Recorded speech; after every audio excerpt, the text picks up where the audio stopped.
جو خاص الخاص ہستیاں ہیں ان کے ساتھ کچھ اور بھی معاملہ ہے، ان کو ان جسوں کی حاجت نہیں ہے، ان کے لیے مثالی اجسام ہوتے ہیں۔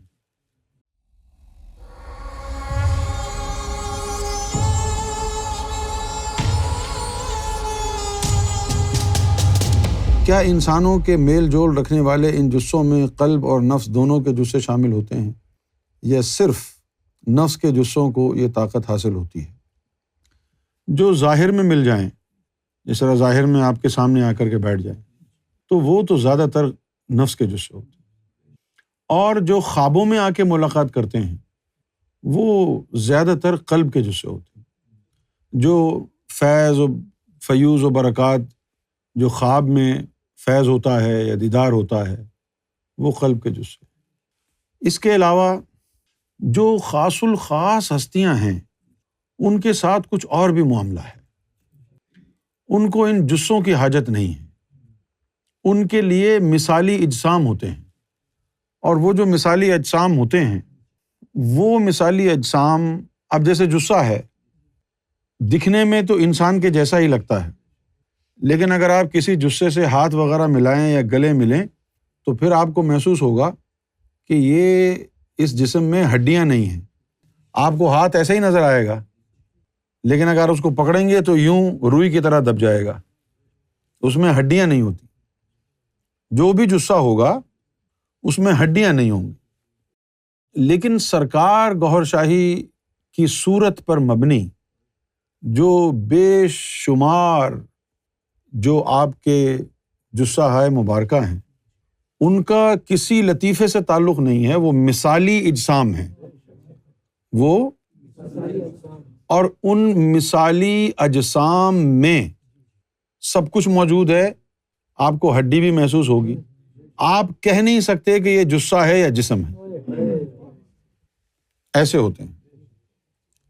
اچھا، دوسرا سوال ہے کہ نفس کا تعلق جسم سے، جسم کا تعلق ناسوت سے، تو نفس کے جسوں کا ٹھوس وجود کی صورت میں عوام الناس سے میل جول سمجھ میں آتا ہے، لیکن قلب تو ملکوتی مخلوق ہے، کیا ملکوت کی نوری مخلوق بھی عالم ناسوت میں ٹھوس وجود کی صورت میں انسانوں میں رہ سکتی ہے؟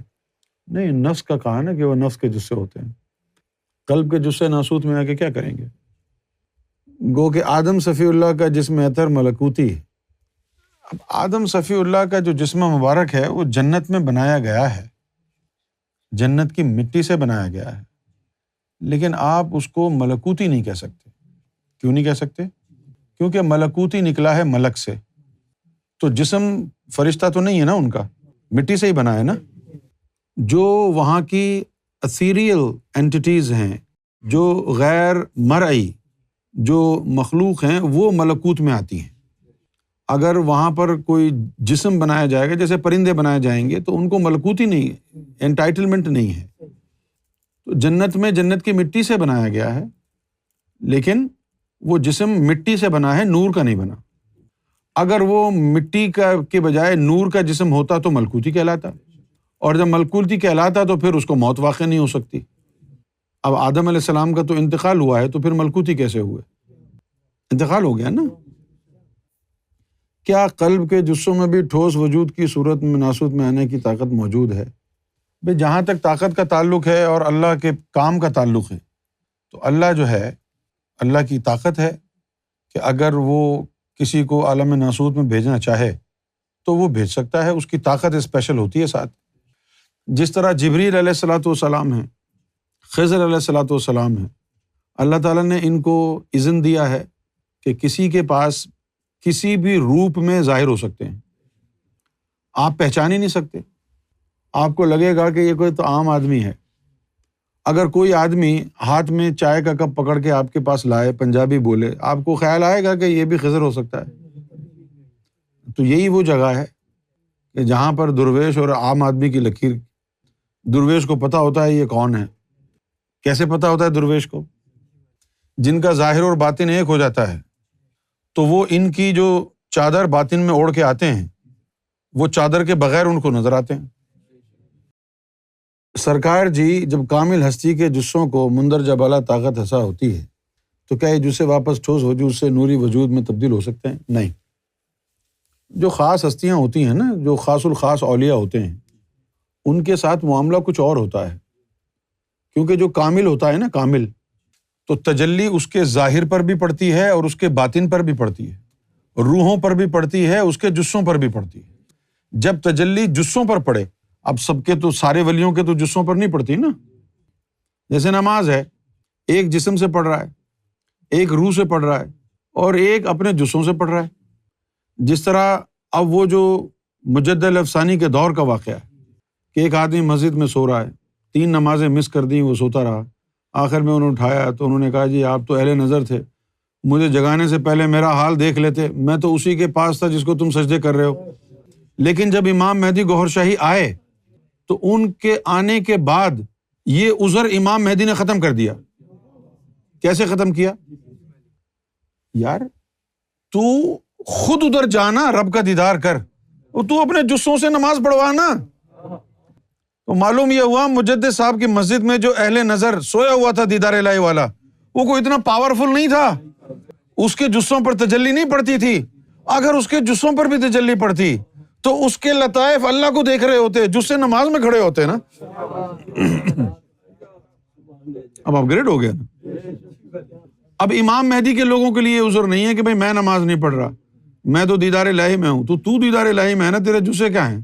گھاس چرنے گئے، ان کو نماز میں کھڑا کر۔ کیوں بھائی؟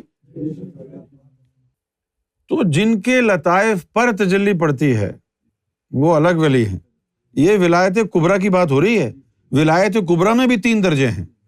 ہاں، ولایت کبریٰ میں بھی 3 درجے۔ اب تو آخری وقت ہے نا، اس لیے کھول رہے ہیں باتیں، ورنہ مٹی پھیر کھیر پکا کے انسانوں آگے رکھنے کی کیا بات ہوتی ہے۔